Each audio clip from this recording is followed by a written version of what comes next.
Des bus spécialement affrétés, une escorte policière. Aujourd'hui, et pour la première fois, Montpellier déroule le tapis rouge à des représentants de grandes enseignes. Ils sont une cinquantaine, du commerce, de la distribution ou de la restauration, et ils vont passer une journée à découvrir la ville, ses infrastructures ou ses nouveaux quartiers. Objectif, les attirer ici. C'est montrer la totalité du territoire avec la dynamique de ce territoire, au travers aussi des infrastructures majeures que sont la LGV, l'autoroute A9 ainsi que le tram, et de dire Montpellier est desservi, Montpellier on peut circuler, Montpellier on peut y accéder, donc Montpellier on peut investir à Montpellier. Avec l'arrivée attendue de 140 000 habitants supplémentaires dans l'agglomération d'ici 2030, Montpellier se présente donc comme the place to be pour les investisseurs. Alors qu'aujourd'hui on a 130 magasins en France, on n'est pas encore à Montpellier. Donc Montpellier, capitale de la région, 250 000 habitants sans agglomération, le potentiel est là. On sait, vu de l'extérieur, que la ville est très dynamique. Le fait d'être là aujourd'hui avec les acteurs locaux permet de confirmer en fait, ce potentiel et de bien cibler en fait, les emplacements. Car si la ville met les petits plats dans les grands pour accueillir ses entreprises de commerce, c'est qu'elle représente à elle seule 75% de ses emplois. Aucune implantation ne devrait être signée aujourd'hui, mais après l'opération séduction, commence celle de la négociation. C'est plus de 140 000 habitants sur ce territoire qui doit arriver d'ici 2030. Il est évident qu'il faut l'organiser, il faut que ça se comprenne, il faut que les enseignes aussi, le commerce, tout ceci puisse s'imbriquer.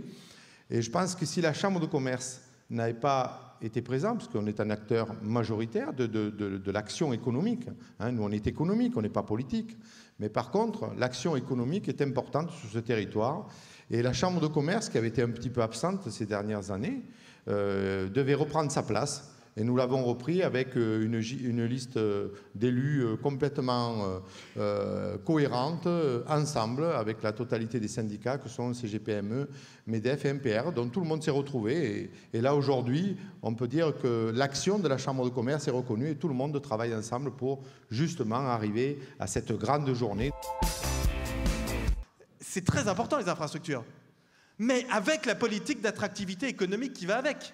C'est-à-dire qu'il faut la politique d'attractivité économique qui fasse venir, d'une part, les entreprises et plus généralement, ce qu'on appelle, nous les économistes, la classe créative. Et ça, c'est très important en matière de migration. Là aussi, je vais être très politiquement incorrect, mais c'est pas grave.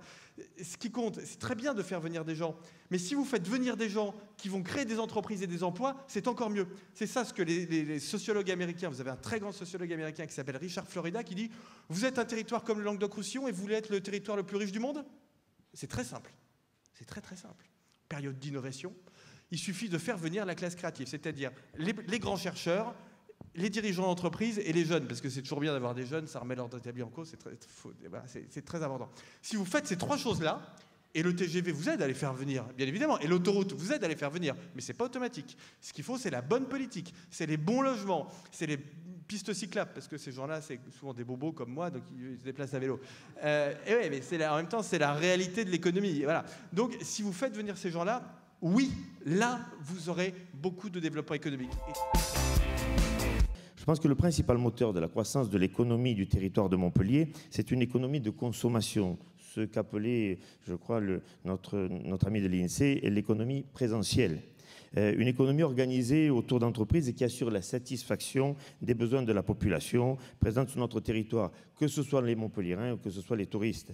Parce que quand on arrive à Montpellier, il faut se loger, il faut se nourrir, il faut s'habiller, il faut se distraire, il faut se déplacer, il faut se soigner. Et tout ceci sont des services qui, aujourd'hui, représentent près de 80% de l'économie de notre région. C'est donc fondamental et le commerce a une part extrêmement significative dans ces activités. Donc... On est sur un territoire qui a également beaucoup de potentialités. Mais sachant que pour l'avenir, le maître mot, c'est l'activité. S'il n'y a pas d'activité, il n'y a pas d'emploi. S'il n'y a pas d'emploi, c'est la désespérance et c'est le recul.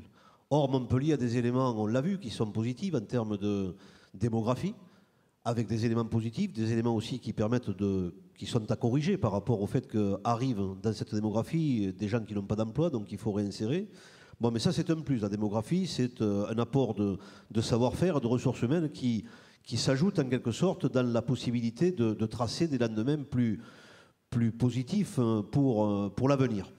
Le deuxième élément, c'est Qu'est-ce qui est mis au service de cette réalité, de cette recherche de l'activité en termes de structuration de l'espace? C'est la politique de l'urbanisme qui est dédiée à la valorisation économique, mais également à l'incontournable cohésion sociale. Parce qu'on peut parler de développement, de potentiel, il ne faut pas oublier également qu'on vit sur une sociologie qui actuellement est en difficulté sur le plan des revenus moyens, ça a été évoqué, donc ça impacte avec les logements, ça impacte avec l'emploi, ça impacte avec la formation.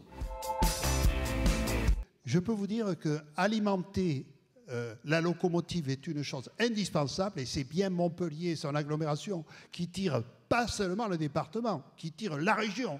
C'est une évidence.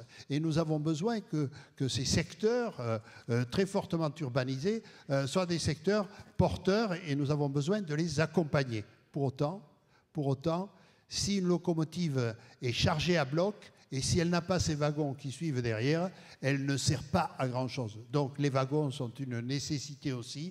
Et moi, je m'emploie à essayer de faire vivre ensemble et la locomotive et les wagons.